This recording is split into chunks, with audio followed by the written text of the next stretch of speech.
In Dover, shortly before Christmas, nothing worked. Border traffic between the EU and Great Britain is now starting to be comparatively weak, and truck drivers are making their first experiences with the new regulations. It was a quiet start to the year in Dover. Very quiet.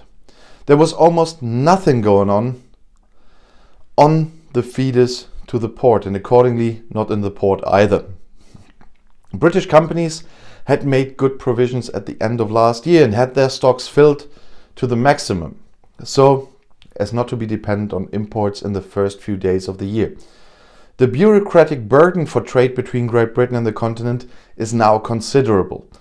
According to estimates, an additional 220 million customs declarations are made each year on the British side alone. British Prime Minister Boris Johnson does not want to talk about trade barriers, but only about changes. An Italian truck driver had his first experience with the new Kent access permit. The drivers need this permit when they are driving in the county of Kent, and since Dover and Folkestone belong to this county, all of them need this permit when they want to go to the port or the Eurotunnel.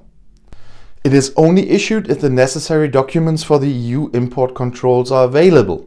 The driver from Italy complains that the document is only valid for 1 day. For him, however, it doesn't continue until the next day. He has to reapply for approval. For a Portuguese truck driver who introduces himself as a hoje, that means on this day, if things don't continue soon, he will have to reapply for Kent's approval. He is still waiting for his cargo and the barcode he needs for his truck. We have been informed that we need the barcode, but we don't have it at the moment. We are waiting to be loaded, he says.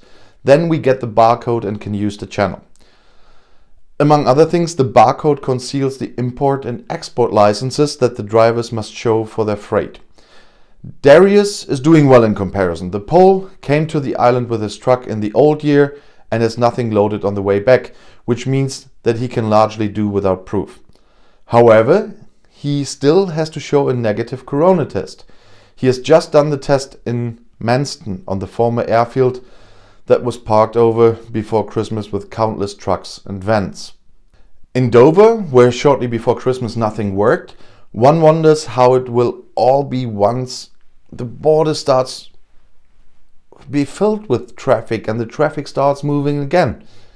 Peter, who walks his dog by the water, expects the worst.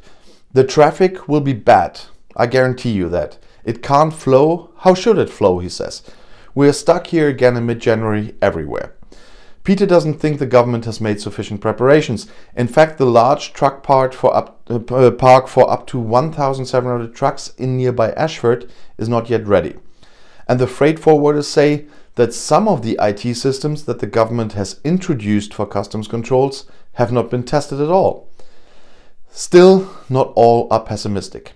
In any case, 69-year-old John, who lives in Dover, is confident. He believes that after 2 or 3 months, everything will calm down and a new routine will set in.